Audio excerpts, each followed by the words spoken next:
अयोध्या में भगवान राम का मंदिर बनना चाहिए कि नहीं बनना चाहिए? जब अयोध्या में नहीं बनेगा तो क्या मक्का मदीना में बनेगा? लेकिन भाई लोग अयोध्या में भी भगवान राम का मंदिर नहीं बनने दे रहे थे। किसने बनाया?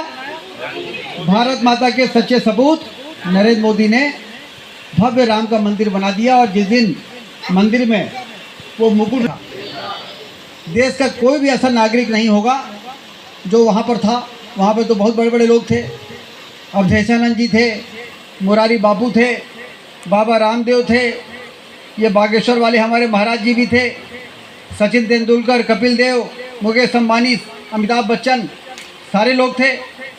सबके आंखों से झरझर आंसू बह रहा था। और जो अपने घर में देख रहे थे, हम लोग पचमढ़ा में देख रहे थे, वहाँ भी सब लोगों के आंखों से झरझर आंसू बह रहा था। क्यों? क्योंकि हमारी आस्था का सवाल था, हमारे भरोसे का। हमारे भगवान आराध्य झोपड़ी में रहते थे। ये काम आसान काम तो नहीं था, कठिन काम था। लेकिन कठिन काम को आसानी से कौन करता है? भारत माता के सच्चे सपूत नरेंद्र मोदी करते हैं। हमने कहा जनार्दन जी, भोपाल से हम करते हैं काम और दिल्ली में आप बैठ के काम करिए। रीवा में हवाई अड्डा नहीं आएगा तो रीवा तरक्की की उड़ान नहीं भर पाएगा। ये हवाई जहाज सिर्फ सामान्य उड़ान के लिए थोड़ी है, ये तो विंध्य की तरक्की की उड़ान भरेगा। 1 महीने के बाद जब यहाँ से हवाई जहाज चलेगा, पहले भोपाल चलेगा, फिर बम्बई चलेगा, फिर दिल्ली चलेगा। और ये हवाई जहाज हवाई चप्पल पहनने वाला हवाई जहाज में उड़ सके ऐसा हवाई जहाज चलाएंगे हम। ये योजना है उड़ान योजना।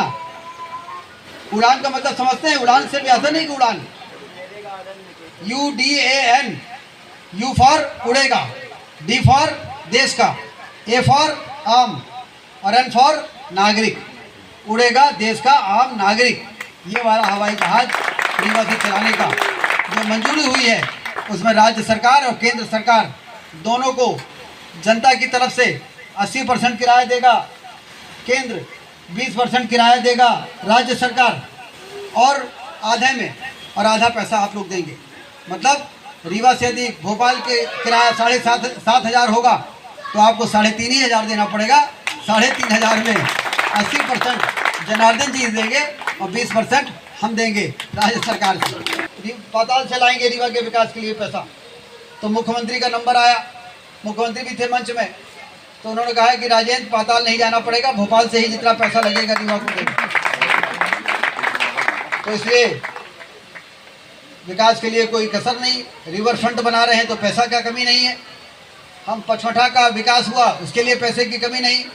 लक्ष्मण बाग के चारों ओर अभी हमने पाथवे बनाया, रिवर फ्रंट जाके देखिए जरा, घूमिए, उसको आनंद आ जाएगा आपको।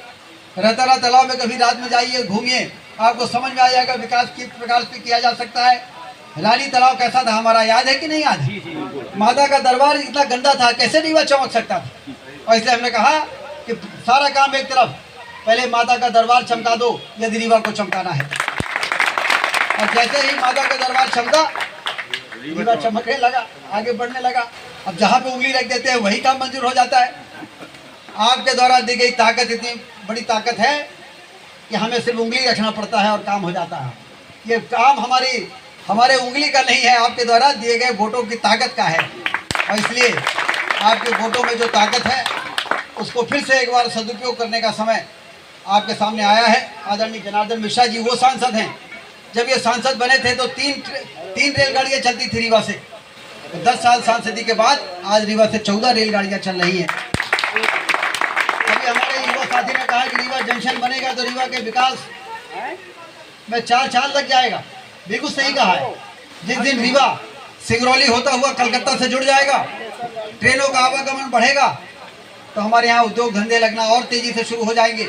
रेलवे लाइन जहाँ जहाँ होती है उसके अगल बगल इंडस्ट्री लगना शुरू हो जाती है। ये छोटी उपलब्धि है। और वहीं कांग्रेस के नेताओं के बारे में अभी बताया इन्होंने, कांग्रेस को क्या हो गया है समझ में नहीं आता है। एक तो कांग्रेस पार्टी ही का भरोसा उठ गया, ऊपर से प्रत्याशी भी ऐसा दे दिया। एक तो करेला, ऊपर से नीम चढ़ा। एक बार रीवा से भी लड़ा दिया था तो रीवा के लोगों ने वापस कर दिया। तो ऐसे लोगों को हमें राजनीति में ऐसे लोगों को थोड़ा बचाना चाहिए। राजनीति बड़ी पवित्र काम है, ये पूजा है, ये यज्ञ है, ये हम लोगों के लिए किसी पूजा के सबसे कम थोड़ी है। यदि राजनीति हमारे लिए पूजा और यज्ञ नहीं होता तो क्या रीवा की तस्वीर इस प्रकार से बदलने में हम सफल हो पाते? क्या रीवा को लोग ये नहीं कहते थे कि ये तहसील से बड़ा नहीं दिखता है, ये बड़ा गांव है? हम लोग कहते थे नहीं संभागीय मुख्यालय है। कहीं क्या बात करते हो यार, देखने में तो तहसील से बड़ा नहीं दिखता और आप कहते हो संभागीय मुख्यालय है। और आज वही लोग क्या कहते हैं, भोपाल इंदौर वाले घबराए हैं, जबलपुर वाले, उनको लग रहा है कि रीवा यदि ऐसे ही आगे बढ़ता रहेगा तो कहीं भोपाल इंदौर रीवा से पीछे ना हो जाए और रीवा उससे कहीं आगे नहीं कहे। 17 वाले भी कहते हैं कि रीवा हमसे आगे हो गया है। अब हम नहीं कहते, अब तो जमाना ये कहता है कि रीवा महानगर बन रहा है, रीवा बढ़ रहा है, रीवा आगे हो रहा है। तो ये क्यों हो रहा है? क्योंकि आपके द्वारा दिए गए वोटों को हम लोग हमेशा उसको कभी रात में सोते हैं तो भूलते नहीं हैं। जब आप मतदान केंद्रों में जाके वोट डालने के लिए लाइन लगाते हैं ना, तो वो जब हम घूमते हैं तो आपको लाइन में लगे हुए वो जो तस्वीर है वो हमारे दिमाग में हमेशा घूमती रहती है कि कितनी आशा और कितनी अपेक्षा के साथ ये लोग एक एक घंटे बूथ में खड़े होकर वोट डाल रहे हैं। इनकी अपेक्षाओं पर पानी ना फिरने पाए, इनकी आशाओं पर तुषारापात न हो जाए। इससे दिन दूना रात चौगुना काम करो, दिन रात काम करो। आराम करने का अधिकार जनता का वोट प्राप्त करने के बाद हम लोगों को नहीं है। ये जब तक हमारे दिमाग में एहसास रहता है तब तक हम लोग दौड़ते रहते हैं, ये करो वो करो, ये लाओ वो लाओ। भारत के लोगों को हाथ मजबूत करना है। और इसलिए आप देखिए अखबारों में पढ़ते होंगे, रोज कांग्रेस पार्टी छोड़ छोड़ के लोग भारतीय जनता पार्टी में शामिल हो रहे हैं। अभी हम भाजपा कार्यालय हम लोग जा रहे हैं, पूर्व सांसद देवराज सिंह थे ना बहुजन समाज पार्टी वाले, फिर वो कांग्रेस में आ गए थे, अब 2 दिन पहले भाजपा में आ गए। भाजपा में आने वालों की लाइन लगी हुई है।